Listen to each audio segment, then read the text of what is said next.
আর জি কর হাসপাতালে চিকিৎসক অভয়াকে নৃশংস নির্যাতন এবং শেষে অমানবিক হত্যার বিরুদ্ধে ও দোষীদের উপযুক্ত শাস্তির দাবিতে বিজেপির স্বাস্থ্য ভবন অভিযানে অনৈতিক ও আইনকে বুড়ো আঙুল দেখিয়ে পশ্চিমবঙ্গ বিধানসভার বিরোধী দলনেতা শুভেন্দু অধিকারীকে অন্যায়ভাবে গ্রেপ্তারের প্রতিবাদে রাজ্য সভাপতি সুকান্ত মজুমদারের আহ্বানে উত্তরকাঁথি বিধানসভার মারিস্তা থানার সামনে বিক্ষোভ কর্মসূচিতে সামিল ভারতীয় জনতা পার্টির সকল কার্যকর্তাবৃন্দ।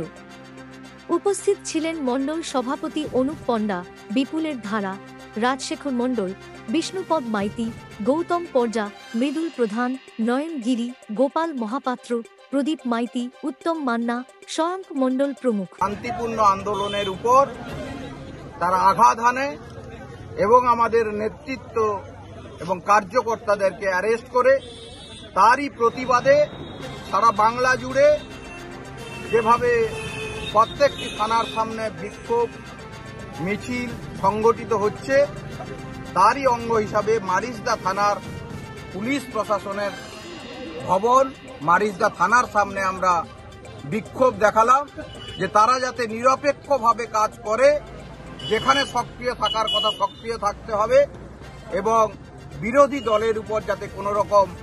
মিথ্যা মামলা অন্যায় অবিচার না হয় তার জন্য আমরা এবং বিরোধী দলনেতাকে গতকাল যেভাবে হেনস্থা করেছে তারই প্রতিবাদে আমরা বিক্ষোভ মিছিল সংগঠিত করলাম। আজকে আপনাদের কর্মসূচি কি ছিল? সারা বাংলা জুড়ে আমাদের ভারতীয় জনতা পার্টির সভাপতি সুকান্ত মজুমদার ঘোষণা করেছেন পশ্চিমবঙ্গ বিধানসভা বিরোধী দলনেতা শুভেন্দু অধিকারীকে স্বাস্থ্য ভবন অভিযানের সময় অন্যায়ভাবে এবং আইন না ভেবে যেভাবে তার প্রতি দমন পীড়ন করেছে এবং পুলিশ অন্যায়ভাবে গ্রেপ্তার করেছে তার প্রতিবাদে সারা পশ্চিমবঙ্গ জুড়ে প্রত্যেকটি থানাতে ভারতীয় জনতা পার্টি তাদের বিক্ষোভ কর্মসূচি যে ঘোষণা করেছিল আমরা উত্তরকাঁথি বিধানসভার উত্তরকাঁথি 3-4 মণ্ডল এবং দক্ষিণকাঁথি 3 মণ্ডলের পক্ষ থেকে মারিস্তা থানায় আমরা বিক্ষোভ কর্মসূচি আজকে রাখলাম। আমাদের সকল কার্যকর্তা একত্রিত হয়ে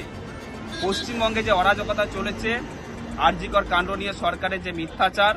প্রকৃত দোষীকে আড়াল করার যে নিকৃষ্ট ভাবনা, তার প্রতিবাদে এই পুলিশ প্রশাসনের বিরুদ্ধে আমাদের এই আন্দোলন সংগ্রাম চলছে। তারই অঙ্গ হিসেবে আজকে আমরা মারিসদাতে আমাদের বিক্ষোভ কর্মসূচি সম্পন্ন করলাম।